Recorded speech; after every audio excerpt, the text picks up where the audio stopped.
Once upon a time there was a very old man and a very old woman. They lived in a nice clean house which had flowers all around it, except where the door was. But they couldn't be happy because they were so very lonely.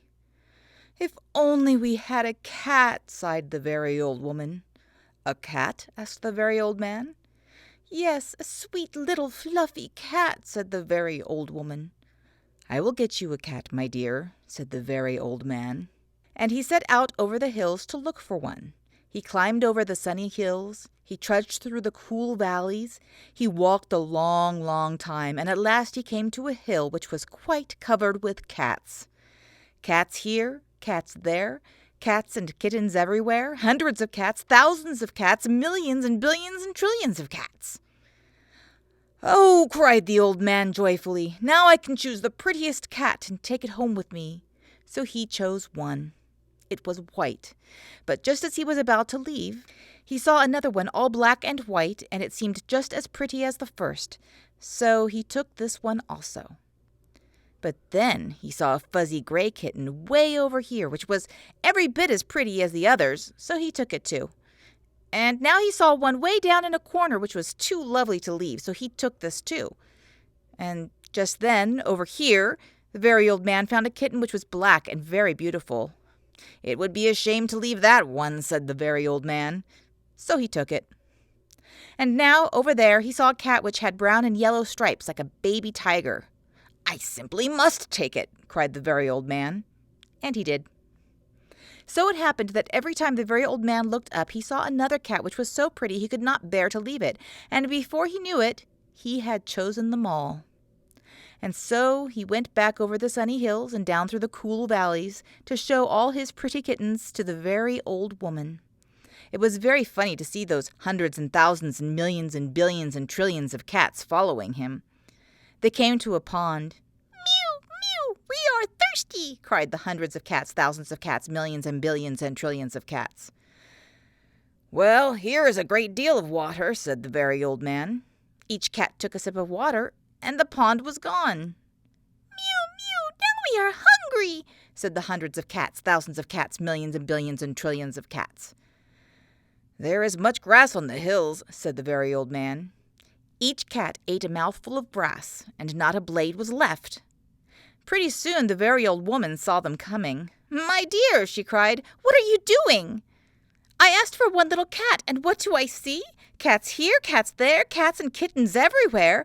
Hundreds of cats, thousands of cats, millions and billions and trillions of cats." "But we can never feed them all," said the very old woman. "They will eat us out of house and home." "I never thought of that," said the very old man. "What shall we do?" The very old woman thought for a while, and then she said, "I know, we will let the cats decide which one we shall keep." "Oh, yes," said the very old man, and he called to the cats, "Which one of you is the prettiest?" "I am." "No, I am. No, I am the prettiest. I am. No, I am," cried hundreds and thousands and millions and billions and trillions of voices, for each cat thought itself the prettiest. And they began to quarrel. They bit and scratched and clawed each other and made such a great noise that the very old man and the very old woman ran into their house as fast as they could. They did not like such quarreling. But after a while the noise stopped, and the very old man and the very old woman peeped out of the window to see what had happened. They could not see a single cat. "I think they must have eaten each other all up," said the very old woman. "It's too bad." "But look," said the very old man, and he pointed to a bunch of high grass. In it sat one little frightened kitten. They went out and picked it up. It was thin and scraggly. "Poor little kitty," said the very old woman. "Dear little kitty," said the very old man. "How does it happen that you were not eaten up with all those hundreds and thousands and millions and billions and trillions of cats?" "Oh, I'm just a very homely little cat," said the kitten. "So when you asked who was the prettiest, I didn't say anything, so nobody bothered about me." They took the kitten into the house, where the very old woman gave it a warm bath and brushed its fur until it was soft and shiny. Every day they gave it plenty of milk, and soon it grew nice and plump. "And it is a very pretty cat, after all," said the very old woman.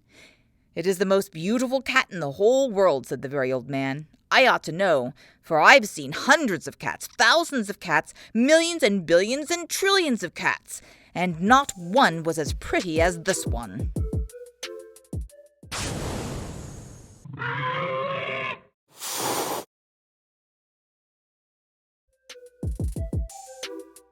Hope you liked that story. Click subscribe if you would like to get more of our cool stories, and like our story if you liked it.